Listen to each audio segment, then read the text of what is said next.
Hi! So today I'm going to go over some of the questions from the homework from 6.7. So what we're going to do is, I did the homework here and I'm going to go over all these problems. So the first question asked 3u minus 1 times 2 minus u equals 0 to find the solutions for u. So what we're going to do is we're going to set this up. If we have 3u minus 1 times 2 minus u equals 0, then we know that either this whole value or this whole value has to be equal to 0 for this statement to be true, because 0 times anything is 0. So one of these, either this or this, has to be 0. So we're going to find for either case. So we first put 3u minus 1 and set that equal to 0 and solve for u. So we can add 1 over, so we have 3u is equal to 1, and we divide 3 on both sides. So u is equal to 1/3. So that's the first case. So if u is 1/3, then this value here will be 0, which will make this whole statement equal to 0. So that's great. So there's one answer. And then 2 minus u. If 2 minus u is equal to 0, if we set that equal to 0, then let's see, if we subtract u on both sides, we have 2 is equal to u. So when u is equal to 2, then this makes this statement right here 0, which makes the whole thing equal to 0. So that gives us the answer. U equals 1/3 and u also equals 2. So there we put that in like that. So here's the next question. So the next question is 4y squared minus 28y equals 0. So we need to solve that. So what I'm going to do here, erase this real quick. So we have 4y squared minus 28y equals 0. So right away I see that there's a y in each term, so I can definitely take a y out. And then 4 is also divisible by each term is divisible by 4. So we're going to take 4y out. That's the greatest common divisor.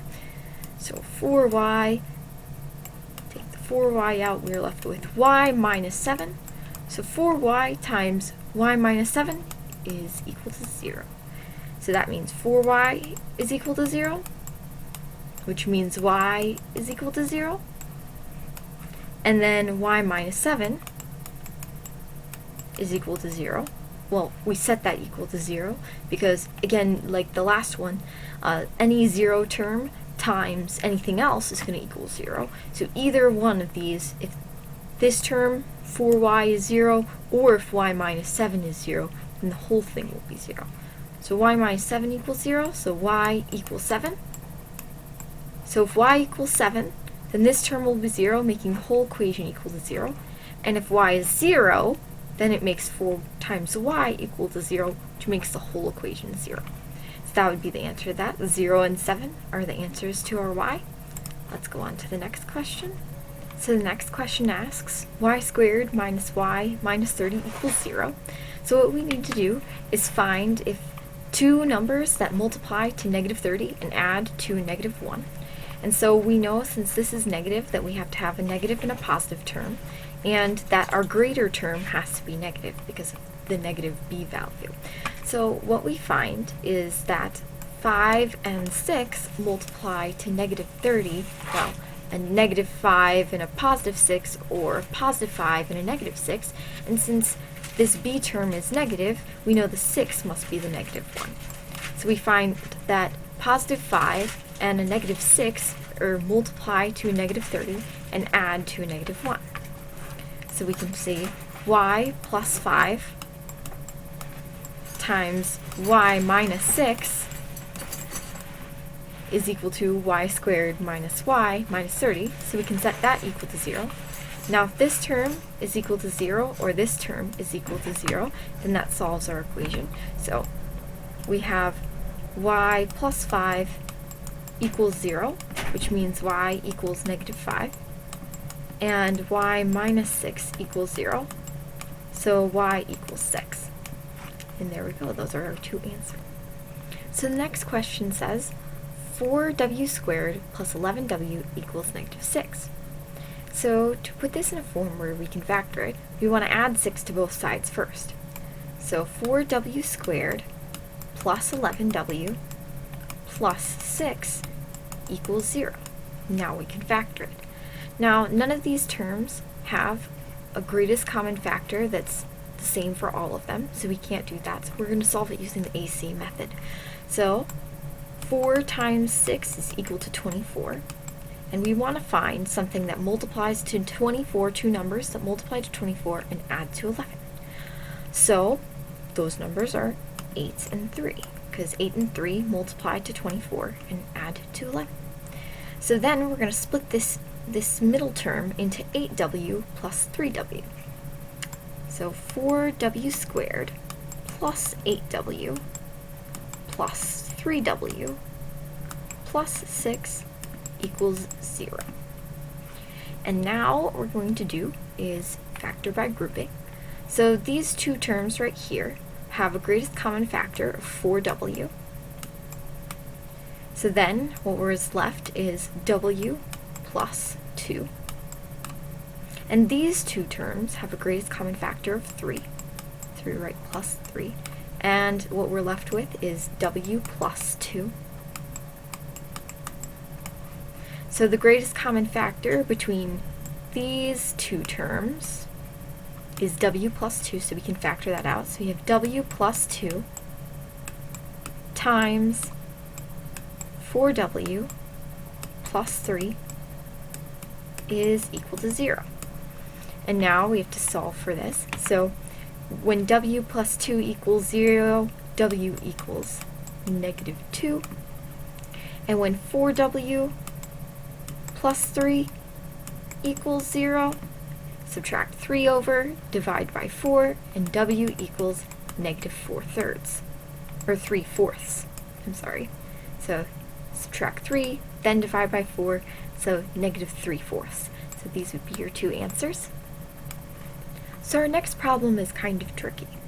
So first step to solving this type of problem is we already have, this is already in factored form, but to factor the whole equation, first we have to get it in a form that we can factor the whole thing. So we're actually going to FOIL this, because v minus 4 squared is really v minus 4 times v minus 4. So first we have to FOIL this.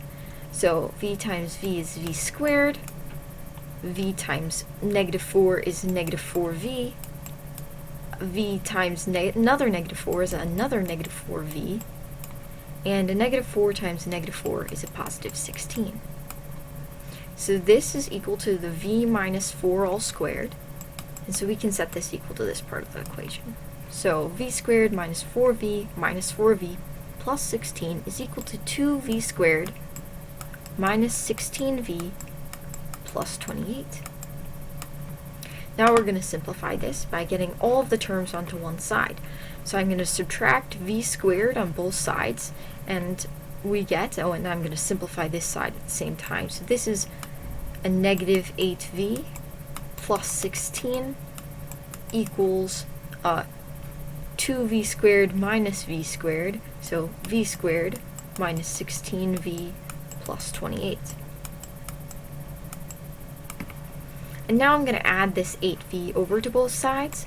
We get 16 equals v squared, and a negative 16v plus an 8v is a negative 8v plus 28.